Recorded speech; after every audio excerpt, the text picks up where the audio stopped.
In 2009, a 17-year-old girl vanishes in Myrtle Beach. Surveillance shows her last known steps. Then she disappears. Brittanee was a good little girl. I mean, she would do backyard shows. You can see in the pictures where she always had a lot of fun. No trace, no call, no return. The clock starts ticking. In Rochester, New York, a teenage girl dreamed of more. Her name, Brittanee Drexel, 17. A soccer player, a student, a daughter. But behind the smile was conflict, a home divided, parents apart, arguments that pushed her to search for escape.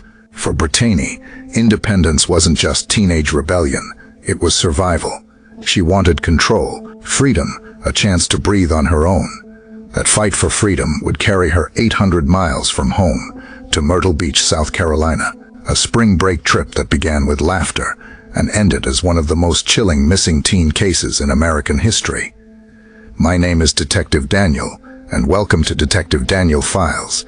Tell me your name and where you're watching from. Also subscribe as we uncover the case of Brittanee Drexel. Freedom comes with choices. In April 2009, Brittanee made hers. She asked her mother for permission to join friends on spring break in Myrtle Beach. Dawn said no. The answer was firm. Brittanee went anyway. Without approval, without telling, she left Rochester with friends, chasing the beaches, the lights, the escape. On April 22, 2009, she arrived in Myrtle Beach, a teenager on vacation, a daughter in secret, the decision that would change everything. 3 days later, April 25, 2009, the sun lit up Myrtle Beach. Brittanee spent the afternoon poolside with friends, laughing, smiling, hiding the truth from her mother back home. As night came, her phone stayed busy. Text after text to her boyfriend in Rochester, normal messages, no warning of what was about to happen. Around 8 p.m. she left one hotel, heading to another 1.5 miles down Ocean Boulevard. A simple walk, crowds everywhere. But this short trip between two hotels would be the last journey Brittanee Drexel ever made. Cameras picked up her steps. At the Blue Water Hotel, Brittanee walked through the lobby. The clock read 8:45 p.m. She left, heading back toward her own hotel. On the way, she texted her boyfriend routine words, nothing alarming. The final message sent at 9:15 p.m. After that, silence. Her phone went dark. Her presence vanished. From a busy street filled with lights and people, a teenage girl simply disappeared. 9:30 p.m. became 10, then 11. Brittanee's friends expected her to walk back through the door, but she never did. At first they thought she was delayed. Maybe she stopped along the strip. Maybe she met someone. But as midnight neared, worry turned into fear. Her phone went unanswered. Her messages stopped. No update. No sign. Inside the hotel room, tension built. This wasn't like her. Brittanee stayed in touch, always texting, always connected. Her sudden silence meant something was wrong. The group debated what to do.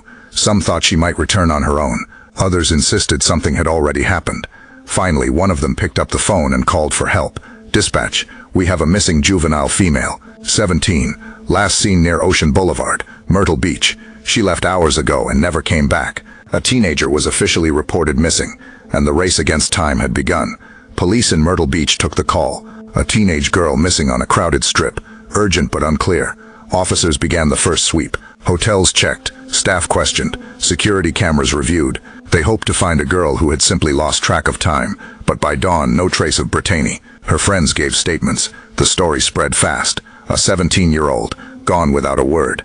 Back in Rochester, her mother Dawn Drexel picked up the phone. The news hit like a blow. Her daughter was missing. Within hours, Dawn was on a plane to South Carolina. When she arrived, she joined a search that was already growing.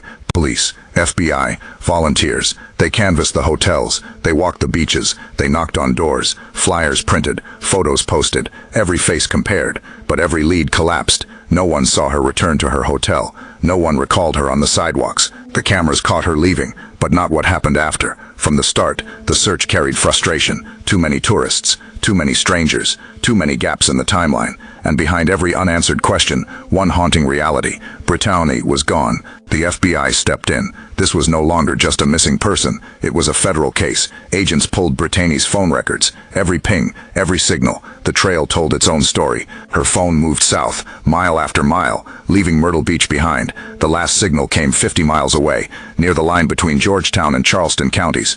A quiet stretch. Woods, swamps, dark back roads. Search teams rushed in.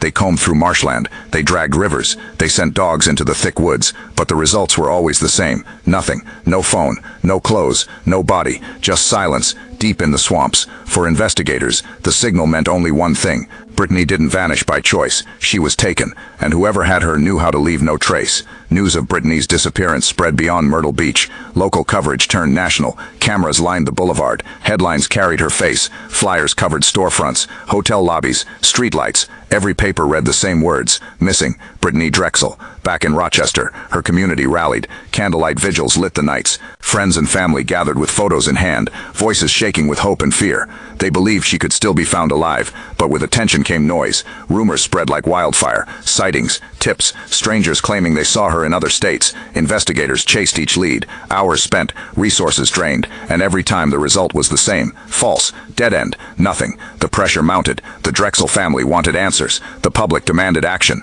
and investigators faced the harsh reality. The more the case grew in the spotlight, the harder it became to separate truth from distraction. Detectives began pulling in spring breakers. Dozens of young tourists questioned one by one. Where were you? Who did you see? Did anyone follow Brittanee that night? Stories surfaced. Whispers of a girl forced into a car. Talk of men watching her along Ocean Boulevard. Speculation of an abduction, carried out in minutes, hidden in plain sight. But nothing was solid. Every account conflicted. Every witness saw something different. And still, no one saw Brittanee come back. As the questions piled up, Myrtle Beach changed. Parents pulled their daughters off the strip. Tourists kept closer to the hotels. The same streets that drew thousands for fun now carried a shadow of fear. For locals, the message was clear. If a 17-year-old could vanish from a crowded boulevard, no one was safe. 7 years passed. Hope faded. Leads went cold. In 2016, the FBI made it official. Brittanee Drexel was no longer just missing. She was presumed murdered. The shift came from an informant, an inmate who claimed to know the truth.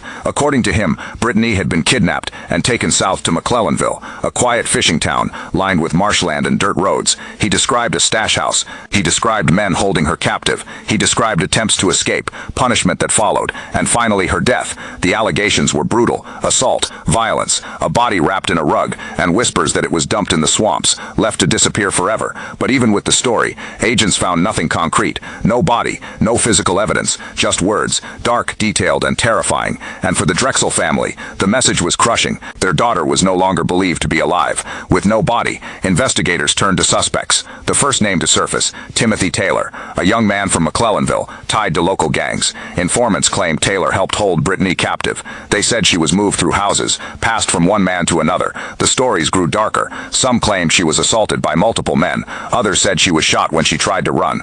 Every detail pointed to Taylor and a gang operating in the shadows. But the evidence was thin. No DNA, no phone records, just words from jailhouse informants, men already serving time, bargaining for lighter sentences. Contradictions piled up. Timelines didn't match. Witnesses disagreed. And the FBI, under pressure, admitted the case was built on rumors, not proof. Timothy Taylor was never charged in Brittanee's disappearance. No gang members indicted. Theories swirled, but the truth remained buried. For years, investigators chased shadows. Every suspect named, every lead followed, ended in the same place, a dead end. In Rochester, New York, the search never ended. For Dawn Drexel, every day without Brittanee was a battle. She pressed investigators. She called offices. She demanded updates. When doors closed, she kept knocking. When leads stalled, she kept pushing. Every April, she lit candles for her daughter. Annual vigils became tradition. Friends, classmates, neighbors, standing together in silence, holding signs, holding hope. The community rallied around her. Fundraisers to support search efforts. Posters spread across the city. Brittanee's face looked out from street corners, reminding everyone the case was still open, but behind the public fight was private pain, hope that Brittanee was alive, and despair every time another rumor crushed that hope. One day brought strength, the next brought exhaustion. For Dawn, the questions never stopped. Where was her daughter? Who had taken her? Why no answers? Year after year, the Drexel family lived in limbo, and as the vigils continued, one fact became clear. Brittanee's case had become more than an investigation. It was a mother's war for truth. 13 years of silence ended in May 2022. A name long whispered in the background, suddenly stepped into the spotlight: Raymond Moody. Moody was no stranger to law enforcement, a registered sex offender with a violent record, a man who had served time for abducting and raping another young girl decades earlier. He lived in Georgetown County, just miles from where Brittanee's phone last pinged. Investigators had looked at him before, but nothing stuck. This time was different. Moody was arrested on obstruction charges, and under pressure he broke. He confessed: kidnapping, sexual assault, murder, words the Drexel family had feared for over a decade. Then he gave investigators what they had searched for since 2009. Location: he led the FBI deep into the woods outside Georgetown. There, in a shallow grave, lay the truth. After 13 years, the mystery of Brittanee's disappearance was no longer a question. The answer had a name, and the answer was Raymond Moody. In the quiet woods of Georgetown County, search teams followed Moody's lead. Shovels broke the soil. Hours turned to silence. Then bones, clothing, fragments of a life cut short.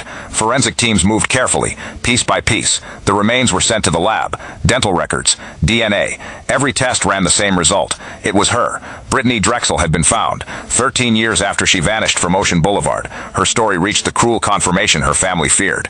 The FBI stood before cameras. They announced to the public what Dawn Drexel already knew in her heart: her daughter was gone. The search was over, but the fight for justice had only just begun. October 2022, Raymond Moody stood in a South Carolina courtroom.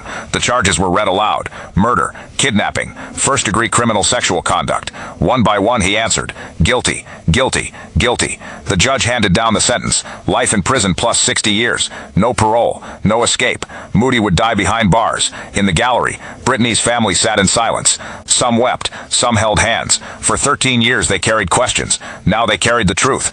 But closure is a word that cuts both ways. The conviction ended the search. It did not end the grief. Raymond Moody wasn't the only one questioned. Investigators turned to his longtime girlfriend, Angel Vause. From the start, her story raised suspicion. She told the FBI that Brittanee had left willingly, that there was no crime, that she and Moody had nothing to do with the disappearance. But investigators knew the truth. Moody had already confessed, and Vause's words didn't line up with evidence. In March 2024, she was arrested, charged with lying to federal agents. The case against her unfolded quickly.